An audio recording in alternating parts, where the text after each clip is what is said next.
নমস্কাৰ সকলোকে প্ৰীতি সম্ভাষণ জ্ঞাপন কৰি এটি বিশেষ বাতৰি লৈ নিউজ নাওৰ ষ্টুডিঅ'ত মই মুকিব লৈছোঁ। যোৰহাটৰ বাঘমৰাত উইণ্টাৰ কাৰ্নিভেল অনুষ্ঠিত হোৱাৰ সন্দৰ্ভত আহ্বান এখনি সংবাদ মেলৰ নিউজ নাওৰ এক বিশেষ প্ৰতিবেদন। যোৰহাটৰ বাঘমৰাত উইণ্টাৰ কাৰ্নিভেল অনুষ্ঠিত হ'ব পৰম্পৰাগত খেল প্ৰতিযোগিতা।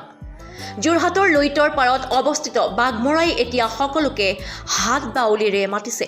বিগত 7 বছৰ পূৰ্বে আৰম্ভ হোৱা ব্ৰহ্মপুত্ৰৰ শীতকালীন উৎসৱে যোৱা 5 বছৰৰ পৰাই এক সম্ভাৱনাৰ ইংগিত বহন কৰিছে। বিগত বৰ্ষসমূহৰ দৰে এইবাৰো 5, 6 আৰু 7 জানুৱাৰীত অনুষ্ঠিত হ'ব এই উৎসৱৰ বাঘমৰা উইণ্টাৰ কাৰ্নিভেল নামেৰে প্ৰায় 100 বিঘা মাটি সামৰি এই চাপৰিটোক পৰ্যটনমুখী কৰিবলৈ সক্ষম হৈছে স্থানীয় যুৱক তথা পৰ্বতাৰোহী হিচাপে পৰিচিত ভৱানন্দ দলে।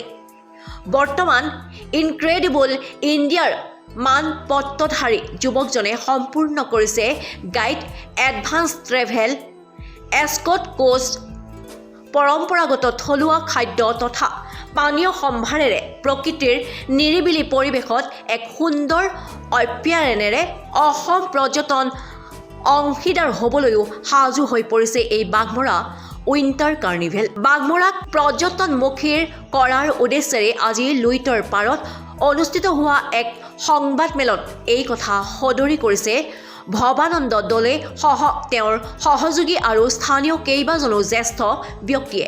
3দিনীয়াকৈ কাৰ্যসূচীৰে আয়োজিত তথা উইণ্টাৰ কাৰ্নিভেলত অসমৰ লগতে ভাৰতৰ কেইবাজনো বিখ্যাত শিল্পীয়ে সংগীতানুষ্ঠান প্ৰদৰ্শন কৰাৰ উপৰিও উক্ত অনুষ্ঠানৰ লগত সংগতি ৰাখি পৰম্পৰাগত খেল ধেমালি প্ৰতিযোগিতা আৰু নিশা নৃত্য প্ৰদৰ্শন কৰা হ'ব বুলি উদ্যোক্তাসকলে সদৰি কৰিছে। সেয়ে সমূহ কাৰ্যসূচীত ৰাইজৰ উপস্থিতি কামনা কৰিছে উদ্যোক্তা মণ্ডলীয়ে।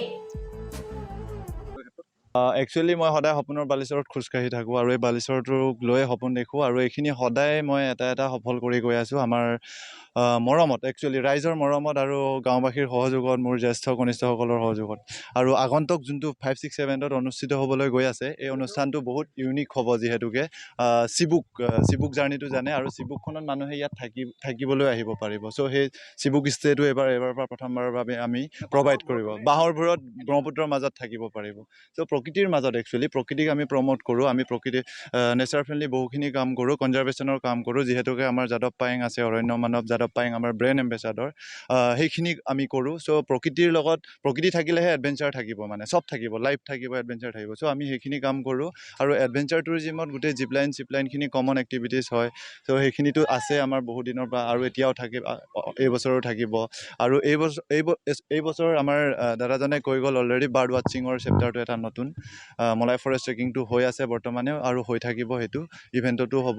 আৰু আটাইতকৈ ডাঙৰ কথা, গাঁওখনত ঘৰে ঘৰে হয়তো আলহী থাকিব এই বৰ্ষত। কোনোবাই যদি মিচিং ঘৰত থাকিব খোজে, মিচিং ঘৰতো থাকিব পাৰিব।